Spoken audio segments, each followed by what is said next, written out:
Pleasure of introducing Dr. David Haskell, who will be speaking to us till about 11 o'clock, give or take a few minutes, at which point he'll be taking questions from the audience, and I'll be the moderator for this discussion. As Andy mentioned, my name is Martin Drapeau. I'm a professor at McGill University. Let me begin by telling you who Dr. Haskell is. He was first a journalist. He was a TV reporter. But then he turned to sociology, and he became a sociologist, and now he's been a professor at WILFRID LAURIer for just about 20 years. His research and teaching examines cultural trends. He studied religion. He's also studied the tensions between conservatives and the country's cultural elites. And in the last few years, he's dedicated his time to researching EDI, equity, diversity, and inclusion, and to the false claims that are made about EDI instruction, not necessarily about EDI, but about instruction. Today, his presentation will focus on his most recent study, which if you follow a little bit the media, people have been talking about quite a bit. The title of his project was What EDI Research Concludes About Diversity Training. It is divisive, counterproductive, and unnecessary. So it's a catchy title, and it's somewhat shocking. And for those of you among us who attended the same conference last year, you'll remember that we had a presentation by Dr. Kalev from Tel Aviv University, who spoke about or raised issues about EDI as well. And more particularly about how we go about promoting and implementing EDI by using means and tools that are simply not all that effective. Now, Dr. Haskell's research and his presentation will take us one step further in understanding the problems with the ways in which we approach and the challenges tied to EDI and implementing EDI strategies, including not only the strategies that don't seem to be doing anything positive, but also discussing, in fact, the strategies that appear to be, in fact, causing harm. It's going to be thought-provoking, unquestionably, because we're generally told by university administrators, we're usually told the exact opposite, that these procedures and these mechanisms work. And so, David, welcome. Thank you so much for agreeing to do this. As you know, you have until about 11. We're a little bit behind already by 5 minutes, so you can go overboard a little bit if you want. And then we'll move on to questions from the audience, and I'll be the moderator for that. So feel free to just share your screen if you want to share some slides, and then that's it. I'm going to hand it over to you. Thank you. Okay, let's make sure that everything's working. Can you see the screen okay, everybody? Martin, does that look good to you? Screen's up? Yeah, we can see it. Great. Okay, well, with the technical issues out of the way, hi, everybody. I'm pleased to be able to speak to you today about the ideas rooted in the concepts of diversity, equity, and inclusion. I noticed that we were using EDI. I tend to use DEI. You may have heard that universities are a hotbed of this stuff, and it's no exaggeration to say that DEI ideology has been forced into almost every facet of post-secondary education. So like many of you, I've got a lot of practical hands-on experience in this area. But today I'm going to be moving away from my lived experience with DEI. And what I want to do is put on the attitude of a social scientist. And I want to answer a question.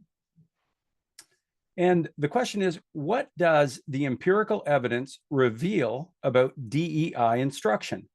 And before I get to those research findings, here's a bit of background on our topic. I want to clarify the core ideas, what I find to be the foundational characteristics that are typically displayed in the larger intellectual project known as diversity, equity, and inclusion. So to my mind, the first foundational characteristic displayed in DEI ideology is that it makes historically marginalized groups sacred. Making something sacred means one cannot criticize it, one must elevate it, and one must protect it. Of course, the problem with this is that it infantilizes the minorities it pretends to exalt. It robs them of their agency, and it signals to the world that without explicit favorable protection, they just couldn't compete. Another problem with making such groups sacred means that the problems within the group can't be discussed honestly. Uncomfortable facts are ignored, and that can mean solutions to problems are elusive. A second core characteristic of DEI ideology is that it insists discriminatory measures must be implemented against the majority population. This is so that historically marginalized groups experience preferential outcomes. For example, at most public universities in Canada today, it's typical for faculty job ads to indicate that white males cannot apply. They do this by specifically indicating who can apply, and white males are excluded from that list. Now, even a decade ago, researchers were noting this acceptance of DEI concepts in the way of discrimination in university hiring. In a 2017 study, I'm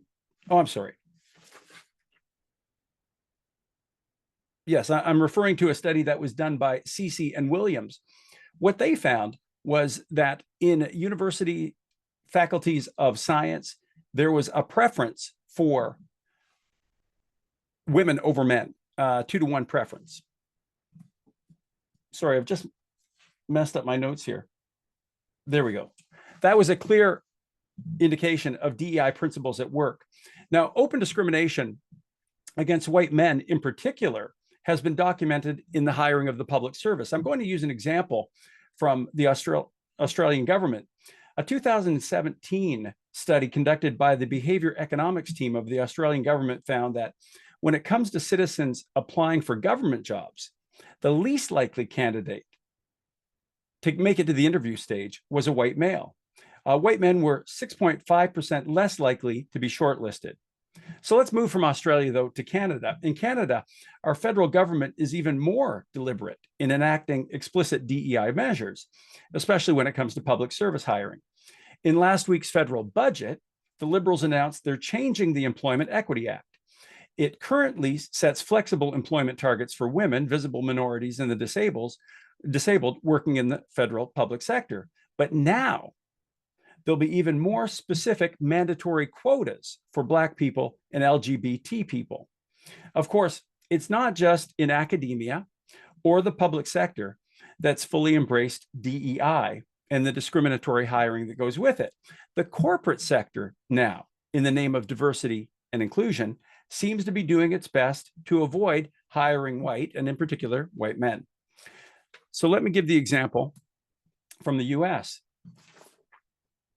Bloomberg News Service conducted its own original research into diversity hiring following the George Floyd riots in the summer of 2020.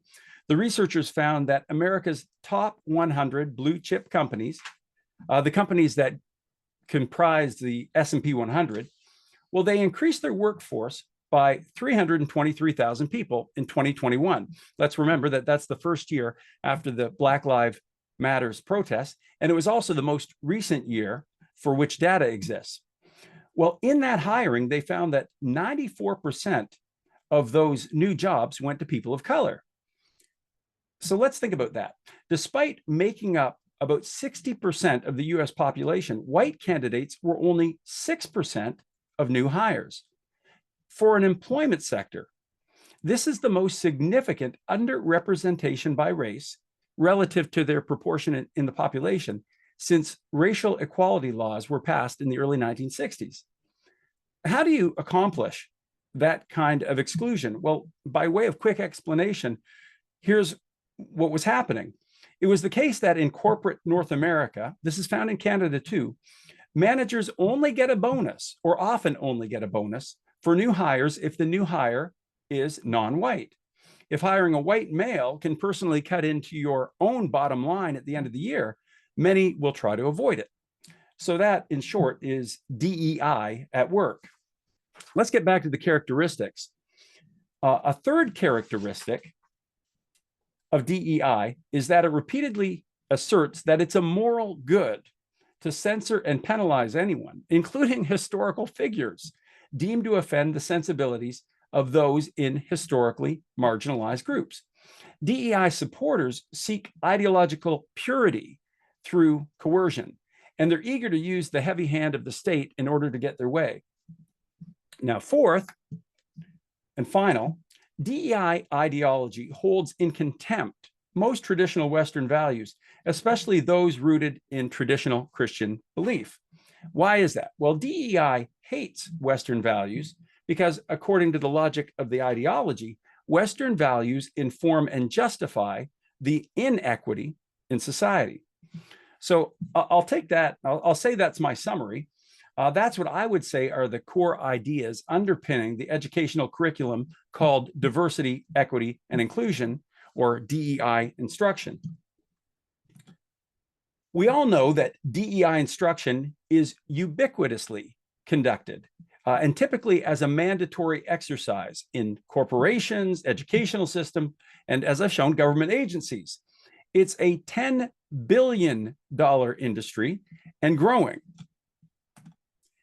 In terms of specific content, anti-racism education is a specific focus of DEI instruction, and it tends to get the most attention. I think we're going to be talking a lot about it today. Within anti-racism education, there are specific concepts that are heavily promoted. One that you may be familiar is the concept of white privilege. When learning about white privilege, students are told that the successes experienced by a Caucasian person are primarily aided by their skin color and not their personal efforts. On the other side, non-white students are told that their skin color will hold them back. Okay, so those are the broad strokes on the anti-racism material of DEI. But DEI, again, as I've said, is more than just anti-racism. Material promoting the celebration of the LGBT community is often covered in near equal measure. And increasingly today, the DEI instruction in that area, especially when it's taught to school children, focuses on the fluidity of gender. For example, you may have heard about the national news story where a grade 1 student in the Ottawa Carleton School Board, the teacher teaching grade 1 in the Ottawa Carleton School Board, as part of her larger DEI curriculum, taught her students that boys and girls aren't real. People are not born boys and girls. Instead, you get to choose whether you are a boy or a girl. Now, whether they're focusing on race or LGBT, there's a dominant theme that runs through DEI training. And I've touched on it, but I want to tie it all together. And I'm grateful to Musa El-Gharbi. He's a professor at Columbia University for observing this dominant theme. El-Gharbi has studied DEI or EDI more than most. And in a recent paper, he summarized his findings. Here's how he describes the main theme of DEI instruction. As I say, it's going to sound familiar. Here's what Professor El-Gharbi says. Diversity-related training programs often depict people from historically marginalized and disenfranchised groups as important and worthwhile, celebrating their heritage and culture, while criticizing the dominant culture as fundamentally depraved, as in racist, sexist, sadistic, etc. Members from the dominant group walk away from the training believing that themselves, their culture, their perspectives, and interests are not valued. So what he's saying is that DEI instruction promotes an extreme Manichaean type thinking. Blacks and other racial minorities are good, but whites are irrevocably evil. According to DEI instruction, those in the LGBT community should be celebrated, and freer notions of sexuality should be celebrated. But straight people and traditional ideas about men and women, marriage, and the family, well, those must be condemned. And this kind of instruction is everywhere, especially in our public school system, our universities, but now increasingly in government and business. Supporters of DEI justify the pervasiveness of this type of instruction with the argument that Canada and the West generally is systemically racist against people of color and dangerously homophobic and transphobic. So their logic is this: the medicine must be applied everywhere because the disease is everywhere. This notion that bigotry is everywhere has been abetted in large measure by media messages over the last decade that have not aligned at all with reality. They've promoted the false notion that acts of homophobia and racism are growing when overall all the evidence shows the opposite. But let's just quickly put the DEI logic to the test. Is there evidence that the LGBT community are facing pervasive hostility in Canada? Well, every court case in the last 10 years that has pitted the rights of LGBT people against the rights of those with more conservative values has said that the LGBT rights overrule the rights of others. And in every city and every town in Canada, and in every government agency and in every institution of public education, we now have a month. Actually, it's now an entire summer season dedicated to celebrating LGBT pride. And you add to that, hundreds of millions of dollars are now spent on special government and educational programs only available to LGBT. I don't know, but I think that many of us would appreciate that kind of hostility. By way of contrast, let me give you an anecdotal observation. At the public school in my neighborhood, there's a full month of pride celebrations, including mandatory parades and activities for kids. However, every activity or event with even a tentative link to Christian culture or Western history is now banned, from Christmas concerts to Halloween parties, all banned. And this ban is mandated by the local public school board in the name of diversity, equity, and inclusion. So I'm thinking there may be systemic discrimination, but it's not the kind that's advertised to the public. Okay, I'll say a bit more about systemic racism. This is my slide where I'm talking about the support for LGBT being quite plentiful, but on to systemic racism. When it comes to DEI's specific claim about systemic racism, we're told that discrimination against people of color is most often hidden. They say it isn't explicit, instead it's implicitly embedded in the institutions of society, and that leads to disparities in outcomes. They hold up any negative difference in outcomes between the country's majority and minority populations as obvious proof of systemic racism. But of course, anyone with a rudimentary understanding of statistics will tell you it's actually not obvious. It's not obvious that differences in outcomes between racial groups are evidence of racism. Correlation does not equal causation. In fact, the most rigorous quantitative studies over the last decade have shown there is no proof today that disparities arise out of systemic racism. We can look at the work of American scholars like Thomas Sowell at Stanford or WILFRID Riley at Kentucky State University. They debunk this claim generally, or more specifically, we can look at those scholars who are addressing specifically the claim of systemic racism in policing. This one is often held up as having the most evidence. But that evidence doesn't stand up against quantitative investigation. We have the work of Roland Fryer and Charles Menefield at Rutgers University and many others. They prove through rigorous statistical analysis that white officers are no more likely to use lethal force against minorities than non-white officers. This notion that white officers are hunting down Black men, it simply isn't true.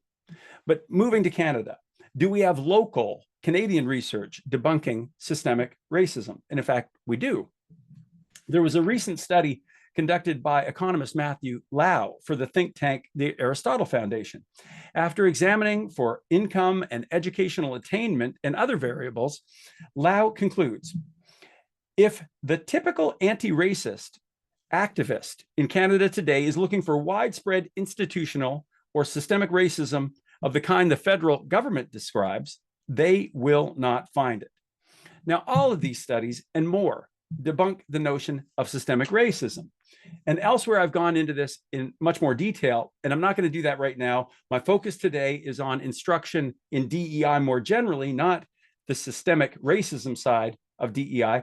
So for the purposes of today, I'm going to let those studies that I've just mentioned serve as a broad example, but I want to move to specifics. At this point, to help you follow the rest of my presentation with greater understanding, I'm going to do this. First, I'm going to state the main claim that's made by proponents of DEI instruction. And then I'm going to reveal what the research has to say about that claim. Then for the last part of my presentation, I'm going to tell you what the proponents of DEI never say. and they definitely don't want you to know. And with that plan in mind, I'm going to go to the most prominent claim, the repeated claim of DEI supporters. Here's what it is. Proponents of DEI will tell you that DEI works. Specifically, they'll tell you that DEI instruction makes people less bigoted and more accepting of others. To put it more academically, they'll claim that their programs actually change behavior. If you go to the websites and the public documents of any DEI office or DEI consultant, you're going to read a promise. They promise that because of their instruction, workplace harmony, productivity, and collaboration will increase across groups. On the other hand, discrimination will be reduced. Bias and bigotry will be lessened. But as we'll see, that's a false promise. The research simply does not support claims of DEI instruction leading to positive behavioral change.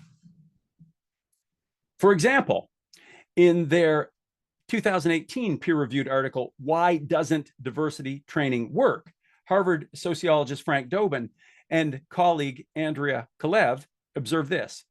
Nearly all Fortune 500 companies do training, and 2/3 of colleges and universities have training for faculty. Yet hundreds of studies dating back to the 1930s suggest that anti-bias training does not reduce bias, alter behavior, or change the workplace. Now, there are numerous systematic reviews and meta-analyses that support Dobin and Kalev's observation. I'm going to focus on the meta-analyses because they provide the gold standard for research conclusions. You'll recall that a meta-analysis is an advanced research method that combines the data of multiple studies, in this case, hundreds, thousands of studies, to identify overall trends. Now, the trends that the meta-analyses have uncovered is this. The ability of DEI training to elevate harmony and decrease prejudice in any lasting way is undetectable and completely negligible. So here's our first famous meta-analysis. In a review of all available DEI research published between 2003 and 2018, Elizabeth Palek, she was then at Harvard, she's now at Princeton, and Donald Green at Yale generated a sample of nearly 1,000 studies. After aggregate statistical assessment, here's what they concluded about DEI instruction.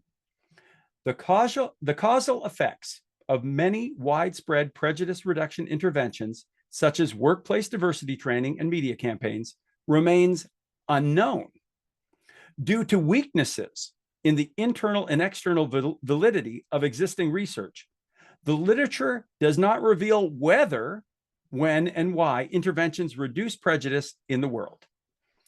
In this comment, we can see that Palek and her colleagues were bending over backwards not to offend the researchers who produced these pro-DEI studies, but she can't avoid giving them at least a small smackdown. She says, okay, the DEI proponents are making some very strong claims, but in reality, those claims are just not supported.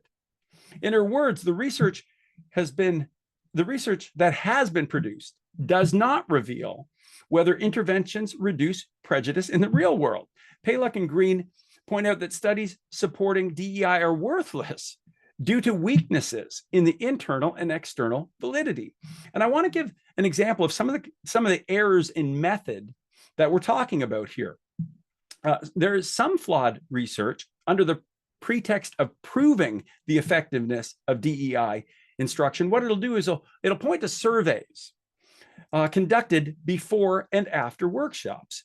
And the surveys following training, they'll ask participants to articulate what they've learned. And of course, they're able to articulate answers that align with pro-DEI ideas.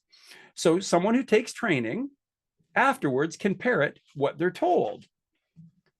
Well, these are seen as testimonials for the efficacy of DEI training. But it's seldom mentioned that for many participants, job security and career advancement is contingent on giving the right answers. And related to this phenomenon, after reviewing the literature on DEI instruction, two American researchers, Patricia Devine and Tori Ash, they concluded that scholars of diversity training too often use proxy measures for success that are far removed from the promised consequential outcomes. And I'm going to get back to Professors Devine and Ash in a moment. So for now, though, I'll get back to Palek. Her 2019 meta-analysis wasn't the only meta-analysis of DEI claims that she conducted. About a decade later, in 2021, she wanted to update her research. So she and a team ran a second meta-analysis, this time with a fresh batch of over 400 studies. Palek and her colleagues again concluded, there's no credible evidence that DEI instruction works to decrease prejudice. And they further determined that research supporting DEI tended to be very shoddy. They stated, quote, although these pro-DEI studies report optimistic conclusions, we identify troubling indications of publication bias that may exaggerate effects. Then they clarify what they mean by exaggerated effects. Palek and her team found that when measured accurately, the effect size of diversity type training was near zero. Now, some of you might not be familiar with the term effect size. Think of it like this. Effect size is the difference between those who participated in the DEI training and those who didn't. So the difference in attitude and actions of those who took the training versus those who didn't was about zero. There was no difference. Now, here's a very interesting fact about the effect size that was noted by the researchers. The effect size of DEI training, as minimal and insignificant as it was, decreased as the academic rigor of the study increased. Okay, so I said that Palek, she did her last meta-analysis in 2021, but there are some others that are even more recent. This next one that we're going to look at is from 2022, and it was conducted by two researchers, Patricia Devine from the University of Wisconsin and Tori Ash at Syracuse University. And I mentioned them previously, and I said we'd get back to them. Here we are. In their own meta-analysis of the DEI research, Devine and Ash discovered this, quote, our primary conclusion following our review of the literature echoes that of scholars who conducted reviews of the diversity training literature in the past. Despite multidisciplinary endorsement of the practice of diversity training, we are far from being able to derive clear and decisive conclusions about what fosters inclusivity and promotes diversity within organizations. Implementation of diversity training has clearly outpaced the available evidence that such programs are effective in achieving their goals. So I emphasize that so that you would hear what's being said. The implementation of diversity training programs has become huge, huge business, but it's clearly outpaced the available evidence that such programs are effective. Now, you might think that it can't get much worse for those pretending to have proof that DEI does anything positive, but it does.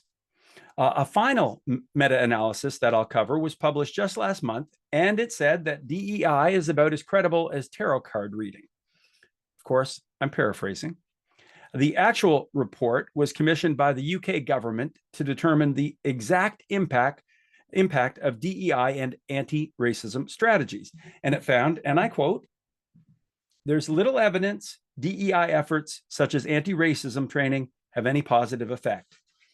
Here's the quote. Causality between interventions and outcomes is often near impossible to discern.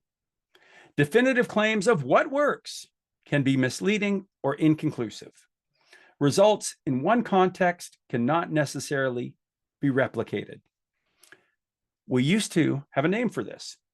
We used to call it junk science, but now it guides the practices of our universities and our governments and our businesses.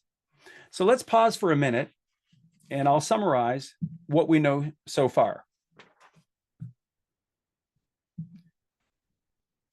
We know that there is no evidence that DEI does anything positive. We've reviewed the meta-analyses that are all saying the same thing. Now, we could stop there. And with that information, what we have right now, we'd be able to go into any DEI office in any school or any workplace, and we'd be able to say with confidence, the claims you are making are not supported. There's no evidence that you do anything good. In fact, we might even throw in for good measure, why are we paying you? But that would only be telling half the story, because DEI does do something. There's very clear evidence that DEI instruction does harm. And it's to those studies that I'll turn for the last portion of my talk. So while the good of DEI remains elusive, the harms associated with it are less equivocal. What we're going to see is that DEI instruction increases prejudice and activates bigotry among those who are participating in these kinds of sessions. It brings existing stereotypes to the top of our minds. Here's some proof. Reviewing the related findings of past research, Frank Dobbin, who I mentioned earlier, says this: field and laboratory studies find that asking people to suppress stereotypes tend to reinforce them, making them more cognitively accessible to people. Now, others conducting original research have found the same. For example, in a laboratory setting, a University of Toronto research team led by Lisa Legault, she's now at Clarkson University, determined that race-focused DEI campaigns that exert strong pressure on people to be non-prejudiced actually backfire. Rather than reduce, they elevate levels of bigotry. And now others have found the same effect. Neil McRae at the University of Aberdeen, along with his colleagues, conducted experiments measuring the outcomes of DEI type training. They published a paper titled Stereotypes on the Rebound. Like Legault and her team, McRae and his group asked participants to reject prejudicial stereotypes. They confirmed that in trying to suppress bigotry, DEI type training can activate it. Quote, indeed, this work suggests that when people attempt to suppress unwanted thoughts, these thoughts are likely to subsequently reappear with even greater insistence than if they had never been suppressed, i.e., a rebound effect. So it's clear from the various studies that when DEI workshop leaders instruct participants to suppress their biases come to mind and they cling to them more tightly. But again, it gets worse. Besides activating and reinforcing existing prejudice, the research clearly indicates that DEI training creates new prejudices. Specifically, it increases hostility toward members of the majority population. You'll recall from the start my presentation that I mentioned the findings of Columbia University sociologist Musa El-Garbi. He found diversity-related training programs criticize the majority population as flawed. Well, a few studies have measured the negative impact of this radical teaching. For example, researcher Erin Cooley at Colgate University and her team found that teaching students about white privilege, which again is a major core component of the DEI curriculum, well, it doesn't do any good. It does not make students feel more compassionate toward people of color, in particular poor people of color, but it can make them more hostile toward whites. She found strong evidence that teaching the concept of white privilege reduces sympathy and increases blame for white people struggling with poverty. Similarly, 2022 study from the University of Michigan analyzed online discussions that were focusing on white privilege, or introduced, the concept of white privilege. And what it found was it destroyed group unity. It found that bringing up the concept made even previously supportive whites supportive of equity issues, made them less supportive of racially progressive policies. It also made everyone less engaged in group discussions, and it led to less constructive responses from whites and non-whites. So I've mentioned the negative impact of DEI instruction on the majority population, but I don't want to leave you with the impression that DEI instruction has no negative impact on members of minority communities, because it does. In its ability to be toxic, DEI instruction is very equitable. To illustrate how DEI harms minorities, I could reference the university admissions scandal that took place in the United States just last year. You may be familiar with that. In the scandal, what we saw was that elite universities in the US, places like Harvard and the University of North Carolina, well, they were trying to exclude candidates of Asian heritage. Those candidates of Asian heritage were required to have higher admission on standard scores like the SAT than anyone else to get in. Now, these top performing Asian Americans discovered that their academic performance, because it was so good, got them classified as white adjacent. As white adjacent, they became eligible for discrimination in the name of diversity. The elite US universities justified their unequal standards for admission by stating that without intervention, the proportion of Asian students would skyrocket, leaving less room for other visible minorities. That is, there'd be diversity, but in the eyes of the DEI gurus, not the right type of diversity. Therefore, to achieve the right outcomes, criteria other than academic merit needed to be implemented, and Asian students needed to be discriminated against. There are other examples. Of course, if I wanted to illustrate how DEI harms minorities, I could also reference today's raging anti-Semitism. There's a direct line from the ideas promoted in DEI workshops and the growing hatred of Jewish people. Well, how does that work? As we've seen, being part of an ethnic group that performs above the average qualifies you as oppressor, according to the DEI worldview and logic. Oppressors are allowed to be hated. With its pseudo-scholarly justification for hatred, DEI promotes and provides cover for any kind of vile activity. And I want you to consider which organizations have been repeatedly in the news for trumpeting an anti-Semitic message. Which ones? It's those organizations, and I'm thinking about labor unions, academic associations, certain student groups, certain government-funded agencies. All of them, they have something in common. Before they were trumpeting these anti-Semitic messages, they were the flag bearers for DEI. This is no coincidence.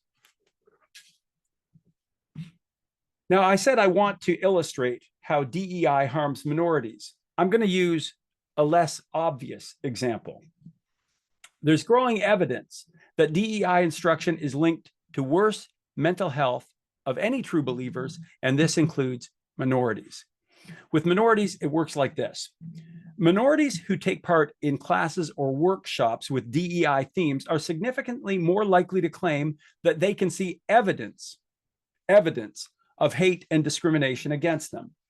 They see a world filled with microaggressions where others, and this is in contrast, others who haven't taken the same classes and instructions actually don't see anything nefarious at all.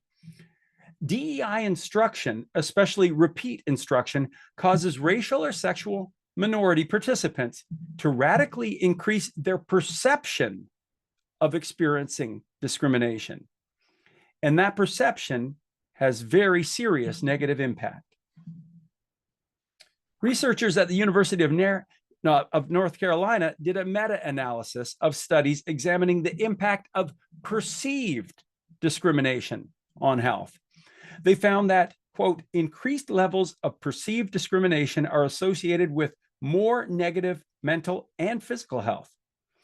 And maybe this finding gives us a hint as to why the most devout supporters of DEI, especially those known as hardcore progressives, also have the highest rates of mental illness.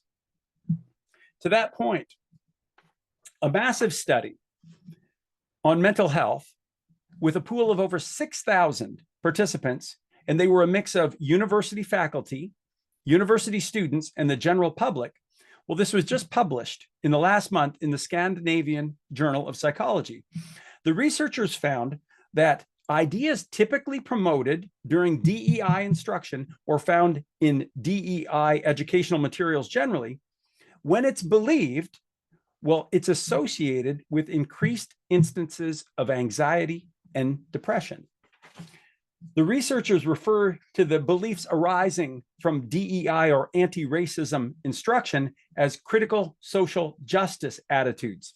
And this is because critical race theory, CRT, or critical social justice theory, it provides the academic underpinnings for diversity, equity, and inclusion, and anti-racism instruction. So they're all tied together. The researchers found that university students most exposed to DEI concepts in their classes, and so these would be students in the social sciences, education programs, and the humanities. Well, and also students who considered themselves to be people of other genders. That group in particular, they were the most in support of the survey items that were pro-DEI, and they were also the group that was most negatively affected mentally. As a last point on that study, female students with all of those traits were most overwhelmingly affected. So what this tells us is that nobody, even the supporters of DEI, escapes the harm of DEI. And, you know, I think at this point, I've made a fairly convincing case from the empirical evidence, but I'm sure that a DEI supporter, maybe no one in the audience, but someone watching this later, will reject all the empirical evidence that I've just gone through, because they have a habit of dismissing empirical evidence. They call it colonial, or they call it white supremacy. So with that in mind, I want to offer an appeal to what might be their gold standard for believability: lived experience. Let's talk about lived experience. A paper published in the Journal of Personal Psychology found that 2/3 of human resource specialists, the very experts in charge of overseeing DEI initiatives, say it is their lived experience that diversity training does not have positive effects. So if you don't believe me, maybe you'll listen to those experts. I want to finish my presentation with a strategy for moving forward. We've proven there's no empirical proof that DEI in its numerous incarnations does anything positive. There is clear evidence that it does harm. There's evidence that it leads to greater division, not less. And increasingly, the ideas promoted as part of DEI instruction are shown to enable threats and violence in society. It's also linked to negative mental harm. So here's what I say. It needs to be completely removed from every aspect of society. It needs to be kicked to the curb. It needs to be gone from our universities and from our governments, from our public schools, and from our businesses. And it needs to be replaced, but not with another authoritarian, bureaucratic regime, but simply with a positive, prevalent mindset. A mindset that says discrimination based on immutable characteristics in all cases is wrong. So be civil with everybody else. Now, this might sound supremely naive, but that strategy was working. From the 1960s up until about a decade ago, the dominant message from schools and the media and government and even universities was treat people according to their behaviors, not on their look or their immutable characteristics. And it was producing amazing results. From the 1960s up to very recently, for every sociological measure related to tolerance and acceptance, North American society was moving toward greater unity, not less. Those incredible accomplishments happened without any DEI offices or consultants telling us who was to be praised and who was to be condemned. I'll leave you with this last thought, and it's a short story of sorts. The practice of bloodletting lasted more than 1,000 years. It only began to fall out of fashion in the mid-1800s when a French physician, Pierre Louis, finally decided to measure patient outcomes. And to his surprise, the application of leeches to a person's back or arm, or the cutting and draining of their vein at the elbow, didn't do anything positive, but it could make matters worse. We can now say the same thing about DEI. History is riddled with instances of scholarship exposed as snake oil. So let's learn our lesson. In the absence of evidence, you need to throw out the leeches. So thanks very much, everybody. And I'm ready for questions. Thank you so much, David. This is Martin here again. I don't know if, do we want to keep the slides up, Andy, or do you want to spotlight me along with David here so I can take the questions from the Q&A? In any case, David, it's thought-provoking, to say the least. I think I've been monitoring the Q&A. I think many would say that it's shocking in good ways and in bad ways. I want to start with a question. It's more of a comment, David, and I don't want you to answer right now. What we're trying to do here is we're trying to get people to think critically, to demonstrate intellectual curiosity, humility, try to understand things, even if it doesn't please us necessarily, or even if it's shocking in some of the, I guess, our core beliefs. And the idea, hopefully, as Andy mentioned, tomorrow we have a conversation between two people who have very, very different points of view on EDI. One of the challenges I find in my university is, I'm familiar with many of the things you said. I'm not familiar like I am with the research. I've seen ads, for example, where, certain groups, socio-demographic groups, typically white men, are excluded. There's a famous case in Laval University just recently. There's a lawsuit tied to that. There's an ongoing lawsuit at McGill University, also a professor that was excluded and is now suing McGill. Anyways, the point is, there's a lot of tension around this, and my hope, and I think the hope that many of us have is to create a conversation. So I'm going to read to you a comment, and I don't want you to answer right away. Just let it simmer for a few seconds, because this is something we hear quite a bit. So this is a comment coming from, I won't give names to, I'll never mention the name of the people who asked the question. So feel free to just, comment and ask questions in the Q&A. Like, we want to hear different perspectives. So this person says, so far this seems quite unsupportive of at-risk groups, for example, racialized individuals, people of color, LGBTQ and trans individuals, and other groups who face systemic discrimination. Now, you've talked about systemic discrimination, David.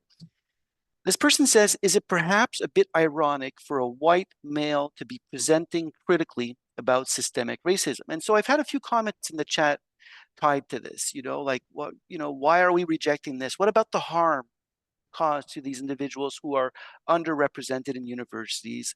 Some people mention systemic racism, others mention historical oppression. My question is this. How would you talk to someone who has such a clearly different point of view on this? And where do you think the two of you, for example, could ever meet? Somewhere in between? Is that even possible? Or is this just, two camps and there's no communication possible? Well, where I'd want to begin is with evidence. So I would say to the person, you've just made some really bold claims. Can you just show me your evidence? I've shown you the highest quality evidence that exists. And I don't know what your side is. So you tell me, and then let's compare. And the best idea will triumph. And so the very fact that the person asking the question, or perhaps it was how you paraphrased it. So, but this idea that my skin color precludes me from being able to speak on an issue, that to me is abhorrent.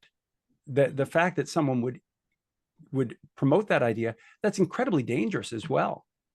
As soon as we give license to dismiss someone because of their skin color, people will better the example. They'll begin to emulate that example. And don't think that you can contain it just to being able to discriminate against whites. I mean, we're already seeing increasingly young people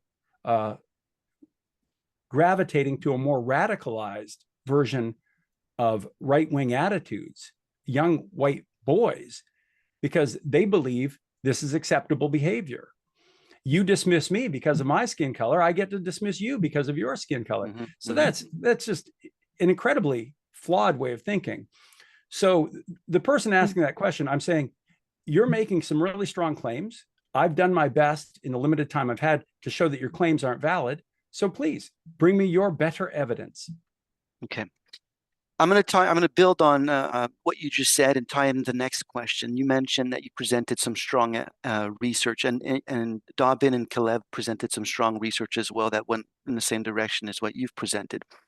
How do you understand that, we have all this science, and then university administrators, and I'm going to tie it to McGill because that's my university, but McGill University prides itself in being a research-intensive university. We pride ourselves in being good scientists. How do you explain that we have this science and then we have this model tied to DEI that seems to disregard completely the science in an institution that prides itself in being very, very science-driven? How do you understand that, and how would you change it? Well, you're saying, how can they be so blind when the evidence is so clear?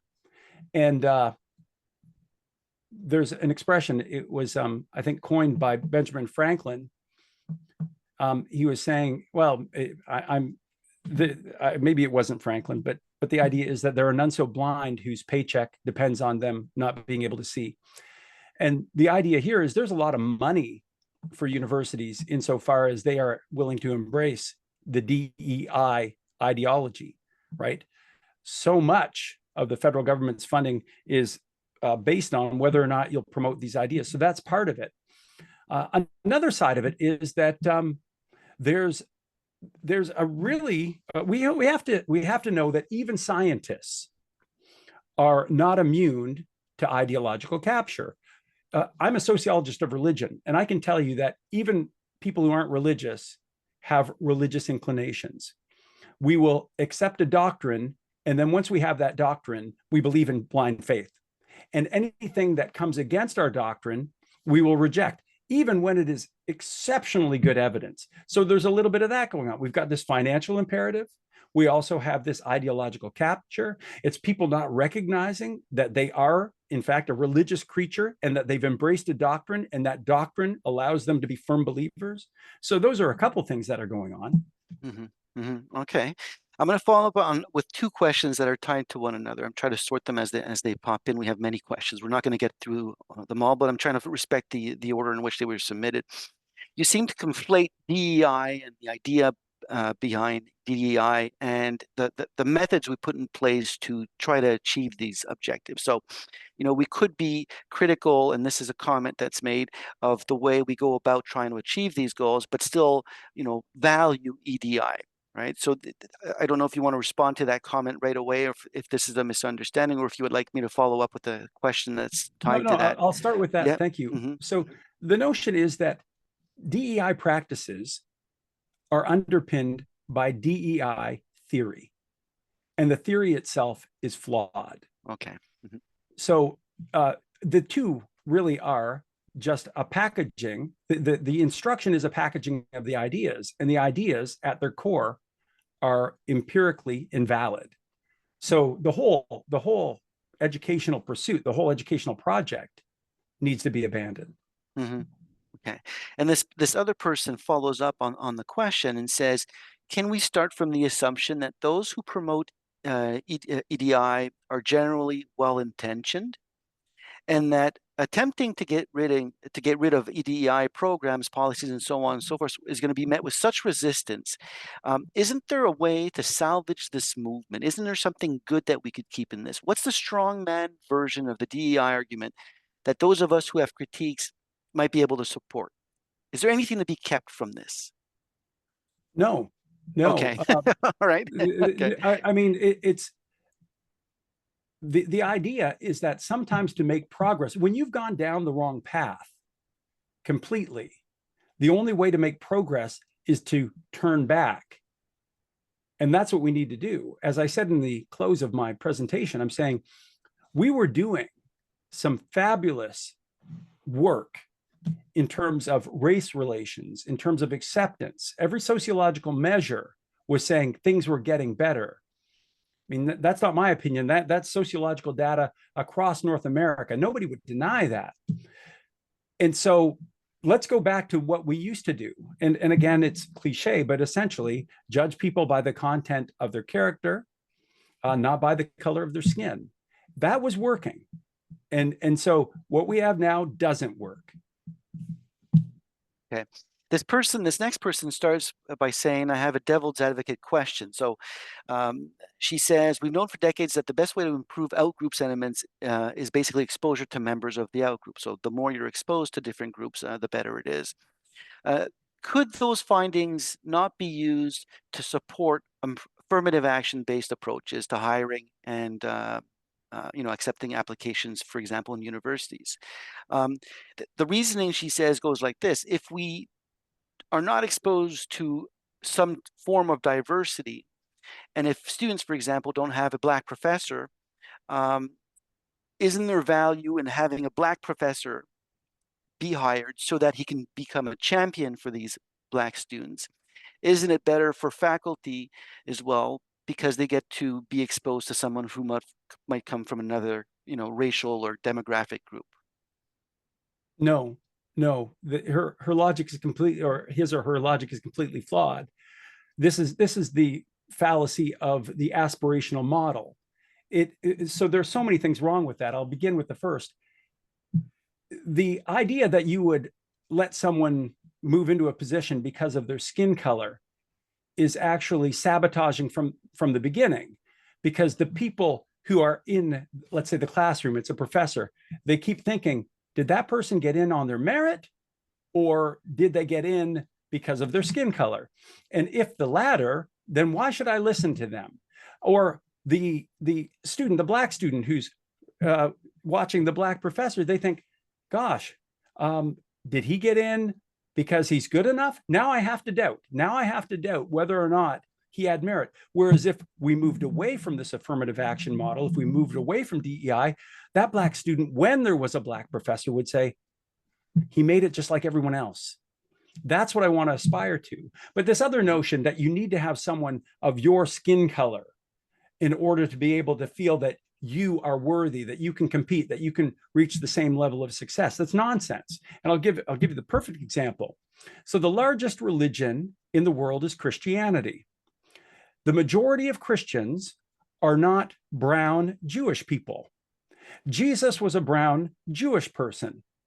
And that has not stopped anyone from wanting, of these devout Christian followers, from wanting to be like him. Instead, they aspire to his character. The fact that he's a brown Jewish man, and he was, doesn't matter at all. He's an aspirational model because of his character.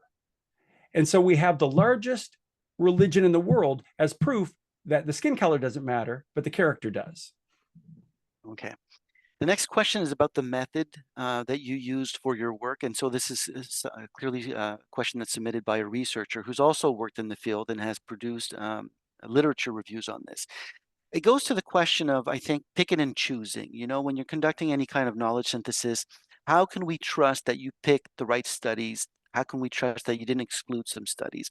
This person goes on asking, how many university EDI programs and curriculum contents have you actually investigated? How many were really Canadian? He goes on to say he's conducted lit reviews in so on and so forth, and his work doesn't seem, or her work does not seem to have been cited. So my understanding of this is that his or her work seems to be perhaps supportive of EDI procedures. The question that this person asks is, are you acknowledging that the whole issue that should be considered is whether or not EDI training is mandatory versus not mandatory? So from what I understand from the question is, when it's mandatory, it has negative effects. When it's non-mandatory, based on the question here, it does not have negative effects. So when you claim that the outcome is negative, is that an effect of EDI training, or is it an effect or an artifact of the fact that the EDI training was mandatory as opposed to voluntary? I'm doing my best to summarize. It's a very long question. No, that's very good. Clear. Very good. Yeah. Okay. So the questioner is correct to say that non-mandatory DEI is seen as less harmful. It is. But only insofar as the people who take part in non-mandatory are already aligned with the beliefs. But that doesn't preclude that those people who don't feel that they are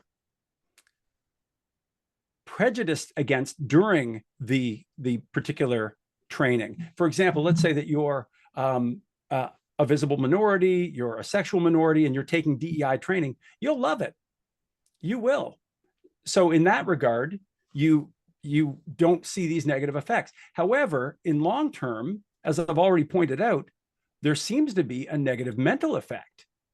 It seems that they become more mentally fragile the more they embrace this I'm a victim mentality. Even though it seems at the time you're a victim, therefore let's celebrate you, it actually has this self-fulfilling prophecy where it begins to denigrate and degenerate your particular psychic positivity. But let's go to this other idea. They were challenging whether or not I was picking and choosing. I literally picked meta-analyses that have looked at thousands of these other papers. I'm sorry that this person didn't get to hear their 1 or 2 papers referenced. But I didn't try to avoid, I tried to choose those studies which brought in the aggregate research on this. And in doing so, I showed that the conclusion of these several meta-analyses, not only in the United States, but out of Britain, has shown that DEI doesn't do anything positive and that it is fundamentally flawed, typically fundamentally flawed in its methodology. When it does find something positive, it's because it was done wrong. Mm-hmm, mm-hmm. Can we take, David, you're a researcher, I'm a researcher. We have a lot of researchers who are with us today, but we have a lot of students and we have people from the general public as well. Could you just in 30 seconds explain what a meta-analysis is? Because for most people, it's just a study, it's just research.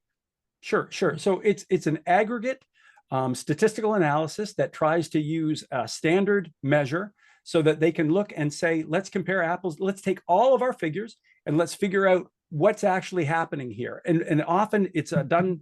So for somebody who doesn't know, it's just an advanced, I was going to say multivariate analysis, but it's an advanced statistical analysis tool that tries to find what actually is traveling together in terms of variables. It tries to weed out the weaknesses of methodology. Okay, thank you. Would you agree, this is a question again, that some groups are oppressed? You know, the person doesn't mention, but I'm assuming they're referring to religion, race, sexual orientation, or sexual identity. Would you say that some groups are oppressed? And if so, isn't it important to understand how oppression expresses or manifests itself, and then equipping these people, giving them the tools they need to stand up for themselves, defend themselves, and so on and so forth? So there are, I mean, definitely Christians in Muslim majority countries, there's been numerous data that shows that they're oppressed, subjected to death or other tortures. In North America, though, is probably what you're trying to get at. And there's nothing in our legal system that would be prejudice against someone in a sexual minority or a visible minority. In fact, in Canada, the only people who can legally be subjected to discrimination are whites. And that's under Section 15 of the Charter. It says that if you're trying to ameliorate past historical wrongs, you can discriminate against the majority population. In Ontario, the Human Rights Commission has just said that it is only legal to discriminate against whites.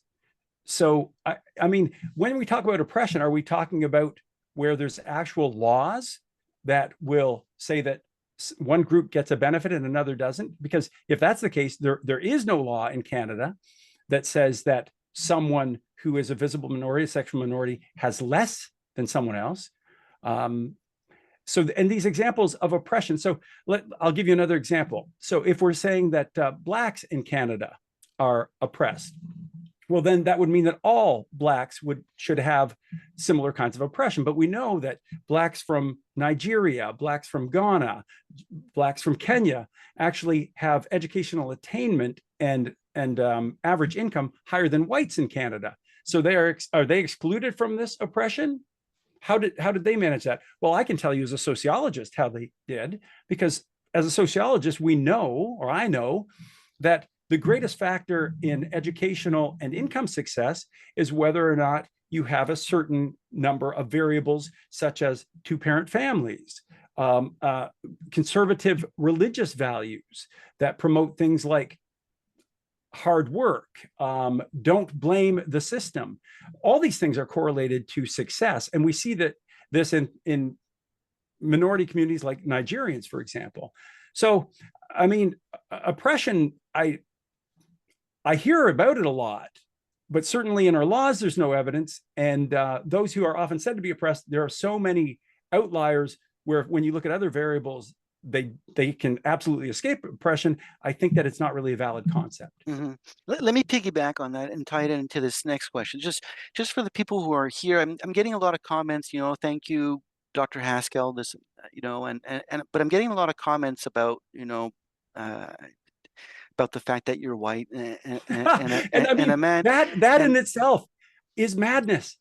That these people think it is a legitimate comeback, a legitimate thing to offer, that someone is white and therefore you should not speak with them. You shouldn't do that. You should not be excluding someone because of the color of their skin. You should not dismiss someone because of the color of their skin. We need to start saying that again. Just because someone's white doesn't mean that you get to be discriminatory against them. It baffles me that educated people are so locked in this doctrinal struggle. Yeah, the point where I was going with this is that I want to make sure that I capture different points of view in the questions, right? And sure. Oh no, I understand. And no, again, this is not a comment to you. This isn't my first rodeo on this. I hear this all the time. I'm sure it isn't, but it was a comment to the audience. If you have questions, it just makes my life easier if you ask a question as opposed to, making these ad hominem attacks. It just makes my life much more complicated to screen through these questions. So let me go back to the question I was going to ask.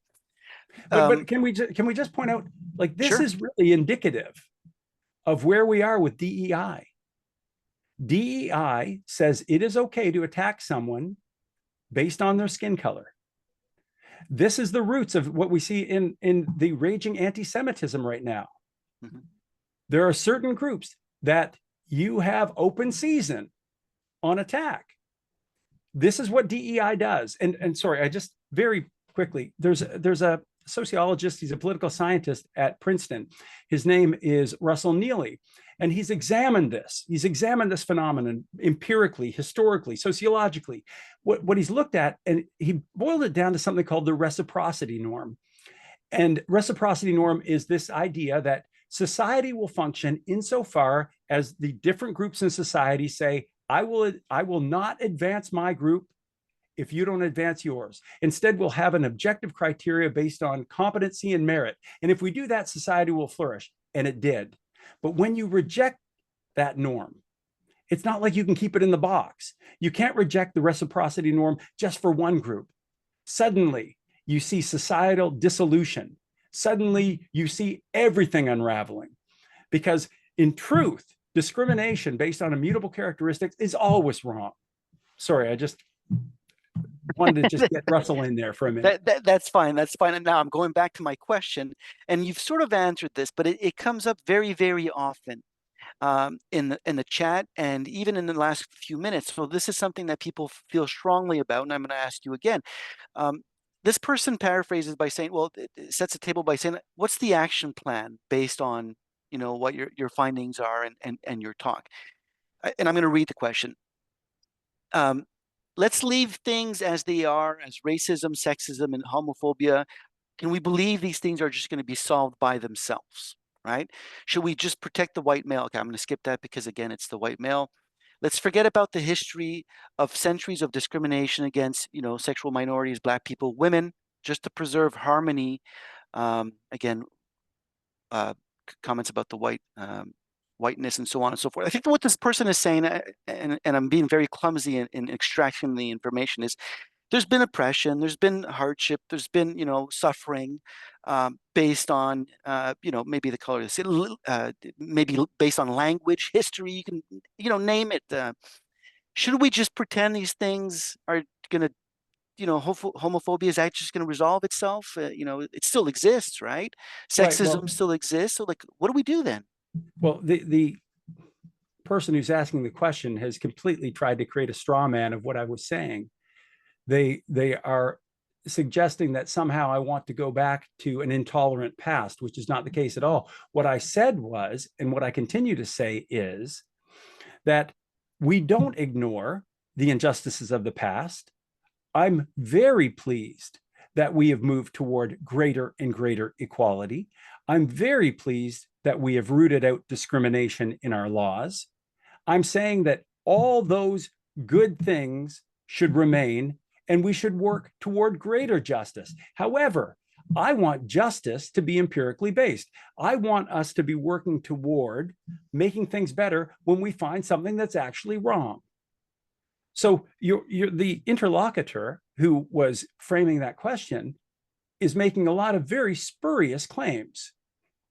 And I'm saying, you show me where someone of color is being discriminated against. Let's fight it together. Where you can empirically, explicitly show me that. Let's fight it together. I'm on team. I'm going to do that. But I'm also saying that don't tell me that someone is being harmed when there's no evidence. Don't tell me that you should harm somebody else, in this case, the majority population, because that doesn't sound like justice. That sounds a lot like revenge. Mm-hmm. Mm-hmm. We talked about race. We talked about different socio-demographic, I guess, variables, to speak as a researcher. One comment that comes up quite a bit is, what about SES, socioeconomic status? Isn't that where the common denominator that cuts across your religion, your race, and so on and so forth? A lot of the DEI programs are built on the idea of promoting certain cultural groups, certain racial groups, and so on and so forth. Shouldn't we focus basically on poverty? I think that if you begin talking that language, you're going to find my support. There's really good evidence that children, regardless of their skin color, who are raised in poverty are at a disadvantage. We should have strategies that try to alleviate that. I'll give an example. For example, in the United Kingdom, the person least likely to go to university in the United Kingdom today is a white male. And why is that? Because of poverty. In the United States, the person who is least likely to attend an elite university is a white male. Why is that? again, because of poverty. Poverty does need to have solutions, but poverty doesn't care about skin color. So if we're talking about socioeconomic status and its effect on educational attainment and even lifestyle later on, absolutely. I think that is something that should be looked at. And I think that DEI has obscured that. I mean, that study I talked about by from Colgate University, Erin Cooley, she found that DEI is actually making those people exposed to the concepts hate poor whites more. Well, don't poor whites deserve as much compassion as everybody else? I mean, it really is super clear that DEI does not help everyone who's economically disadvantaged. Mm-hmm. David, we're out of time, and I apologize to you and to the participants. There's just so many questions, and I think what we're going to have to do at one point is invite you over to McGill, where you're not that far, and maybe spend the day with us, and then we can continue the conversation. So